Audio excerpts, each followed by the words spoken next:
Though Sartre always wanted to be a writer, he initially took a post as a schoolteacher.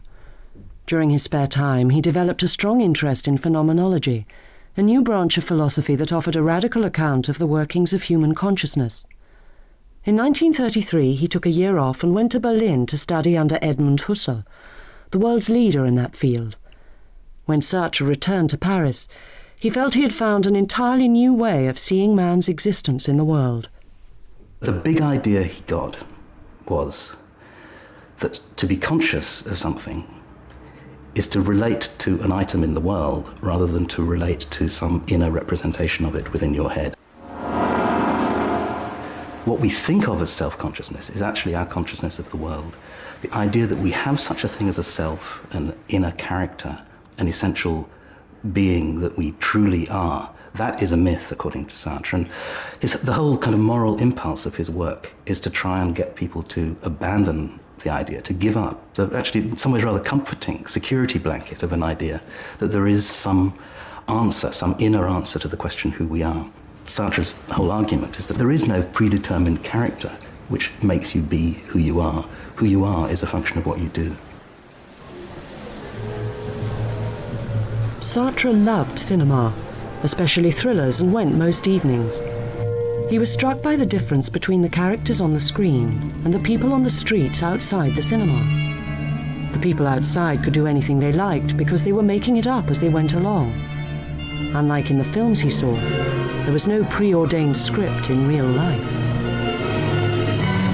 Inspired by Husserl and his cinema experience, Sartre began writing an essay on what he called the contingency of existence, the fact that we seem to be here by chance with no purpose in life. Simone de Beauvoir, who was now his lover, suggested he rewrite it as a thriller. The result was a novel published in 1939, which gave a name to existential angst: nausea. Here we all are, all of us eating and drinking to preserve our precious existence. And there's nothing, absolutely no reason for existing. Cast in the form of a fictional diary in which the central character Roquentin discovers that existence is meaningless, Nausea was an entirely original piece of writing which immediately became widely read. It translated complicated philosophical ideas into familiar everyday images. At its heart was an encounter with a tree, during the course of which Roquentin comes face to face with what he calls the key to existence. Then all of a sudden, there it was, clear as day. Existence had lost the inoffensive aspect of an abstract category. It was the actual glue of things. This root was moulded in existence. I realized that I'd found the key to existence, the key to my nausea, to my whole life. I'd experienced the absolute or the absurd.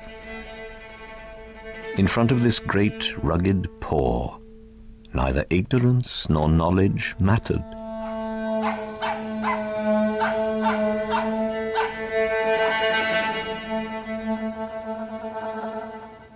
Le fait que la vie n'ait pas de sens, justement, nous donne la possibilité de lui donner un sens.